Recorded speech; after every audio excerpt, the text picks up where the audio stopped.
Shalom everyone from the Integral House of Israel. We're going to be reading today the third Aliyah from Parashah Vayeshev. I'll be reading today from the book of Genesis, chapter 37, verse 23 through 36, as well as from the book of Matthew, chapter 1, verse 16 through 25. So when Joseph arrived, his brothers ripped off the beautiful robe he was wearing. Then they grabbed him and threw him into the cistern. Now the cistern was empty. There was no water in it. Then, just as they were sitting down to eat, they looked up and saw a caravan of camels in the distance coming toward them. It was a group of Ishmaelite traders taking a load of gum, balm, and aromatic resin from Gilead down to Egypt. Judah said to his brothers, "What will we gain by killing our brother? We'd have to cover up the crime. Instead of hurting him, let's sell him to those Ishmaelite traders. After all, he is our brother, our own flesh and blood." And his brothers agreed. So when the Ishmaelites, who were Midianite traders, came by, Joseph's brothers pulled him out of the cistern and sold him for 20 pieces of silver. And the traders took him to Egypt. Sometime later, Reuben returned to get Joseph out of the cistern.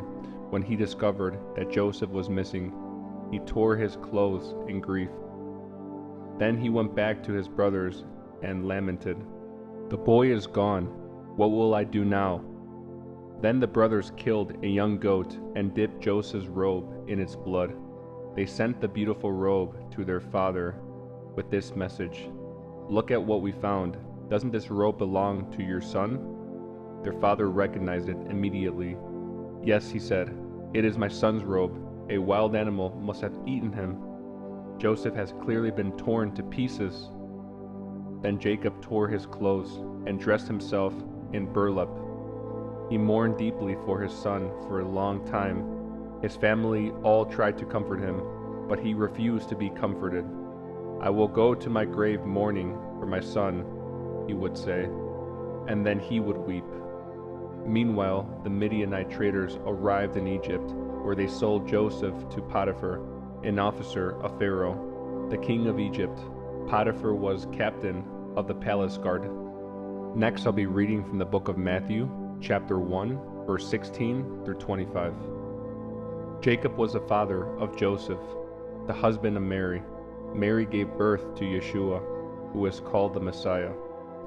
All those listed above included 14 generations from Abraham to David, 14 from David to the Babylonian exile, and 14 from the Babylonian exile to the Messiah, the birth of Yeshua the Messiah.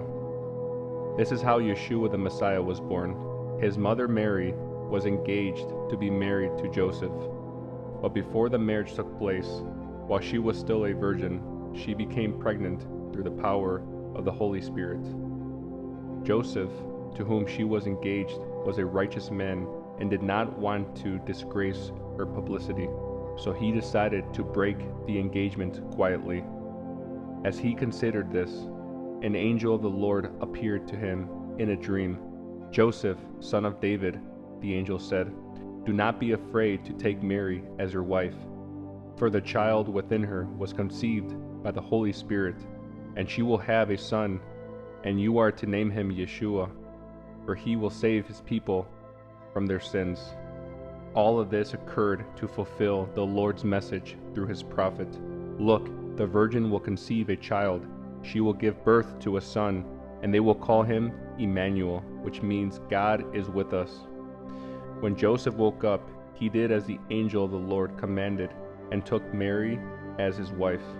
But he did not have sexual relations with her until her son was born, and Joseph named him Yeshua.